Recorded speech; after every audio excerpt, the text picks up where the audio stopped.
He called me his greatest achievement, until I became his biggest regret. At dinner with his friends, my husband laughed and said, "She was so obsessed with me, she wouldn't leave me alone. Now she follows me around like a puppy." Everyone howled. He raised his glass, proud of himself. I smiled. I sipped my wine. And in that exact moment, I decided he would never humiliate me again. You want obsession? Watch what happens when the obsession leaves you first. We'd been married 6 years. I built my life around this man, moved across the country, gave up a job I loved, and played the perfect wife for his sake. That night, we were at a sleek rooftop bar in Barcelona. The kind with $18 cocktails and linen napkins folded like origami. His colleagues were there. Investors. Lawyers. A crowd that lived on power, charm, and subtle cruelty.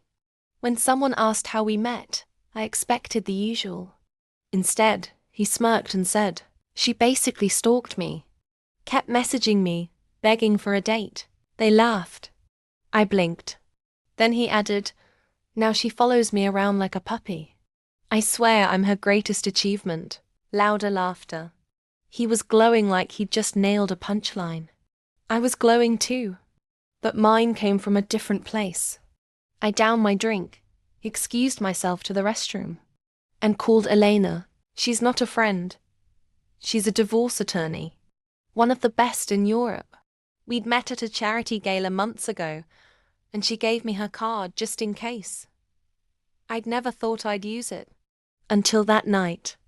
Here's what happened next. Over the next 30 days, I played the same game he did, smiling, supporting, laughing at his jokes. Meanwhile, Elena and I were quietly unraveling everything. I found out he'd bought our villa with my inheritance. He'd registered half his business under my name for tax purposes. Translation: I wasn't just the puppy. I was the co-owner. So, I pulled the plug, froze our joint accounts, locked him out of the villa, and filed for divorce. He came home one evening to find his clothes on the doorstep and the locks changed. In his confusion, he tried to access his business account, denied. Then his car repossessed. Finally, his phone buzzed with divorce papers. Served cold. He called me 42 times that night. I didn't answer once. That puppy, he laughed about. She was quietly investing in his competitors for months. 1 year later, I owned 15% of his biggest rival company. They're crushing his business in every market. He didn't just lose a wife. He gained a competitor with legal control of half his empire. Now he's the one watching me rise. Obsessed? No. Focused. Love a good revenge tale? This is just the beginning.